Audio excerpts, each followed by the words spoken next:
এই যে আজকে মানে সকাল থেকে রান্না করতে পারি নাই, দুপুরবেলা খিচুড়ি রান্না করেছিলাম। তো এখন ফ্রিজ থেকে মাছ বের করে রেখেছি, এখন এবার কেটে নিয়ে রান্না করে নেব।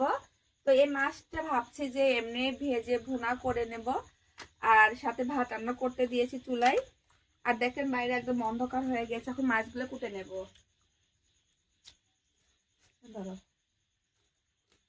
আমার তো এই মাছ কাটতেই ভয় করে অনেকদিন পরে এই মাছ কাটতে বসলাম।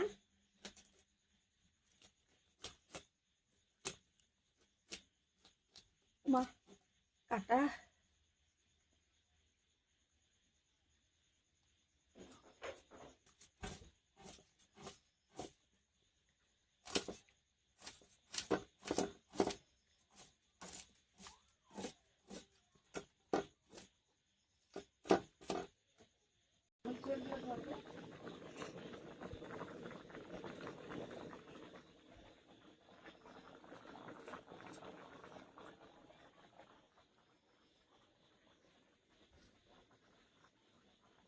কুটা হয়ে গেছে, এখন চলে যাবে ধোয়ার জন্য। বাড়ি তো অন্ধকার, চলুন দেখি মাছগুলো ধোয়া যায় নাকি।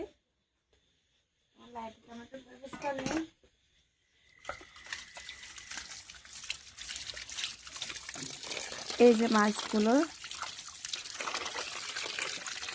আর এই মাছ কাটতে আমার এত সময় লাগলো বাপু। এই 4 টুকরা 4 পিস মাছ কাটতে। মাছগুলো অনেকক্ষণ আগে ভিজে রাখছিলাম, তো দুপুরে রান্না করব বলে বের করে রাখছিলাম।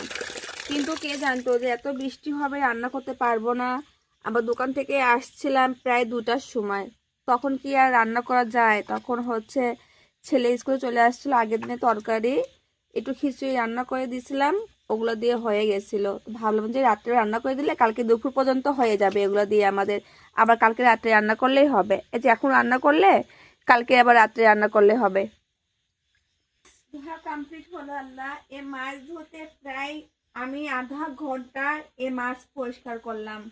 এত পরিমাণ আঁশ থাকে আল্লাহ গো। তারপর দেখেন মনে হচ্ছে কালো কালো না, আমি অনেকক্ষণ পরিষ্কার করে নিয়েছিলাম। তো যাই হোক, এখন রান্নার পালা, চলো রান্না করে। বসে আছে, চুলা একবারে বন্ধ রাখিয়ে দিয়েছিলাম। মাছ কাটা হয়ে গেলে মাছ ভাজতে দিয়ে দিতাম। আমি দি কড়াই আগে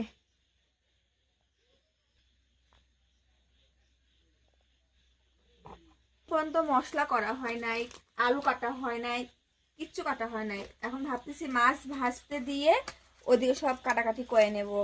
এখন আগে করছি মাছটা ভাজি, কিন্তু মাছ ভাজি করতেও কিন্তু সময় লাগে।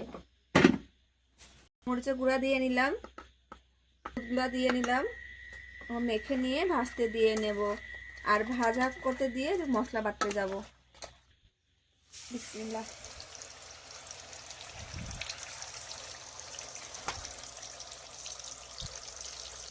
আমি এদিকে মাছ ভাজতে দিয়ে চলে আসলাম বাটা মশলা করতে। আর বেটে রান্না করলে না স্বাদ তরকারিতে ভালো হয়, টাটকা মাছ টাটকা বাটা মশলা অনেক মজার হয়। এই জন্য সবসময় টাটকাটা খাইতে পছন্দ করি। আর আমার হাজব্যান্ড সবসময় গরম খাবার টাটকা খাবারই পছন্দ করে। একটু ঠান্ডা খাবার দিলে আর খাবে না, সারাদিন না খেয়ে থাকবে কিন্তু খাবে না।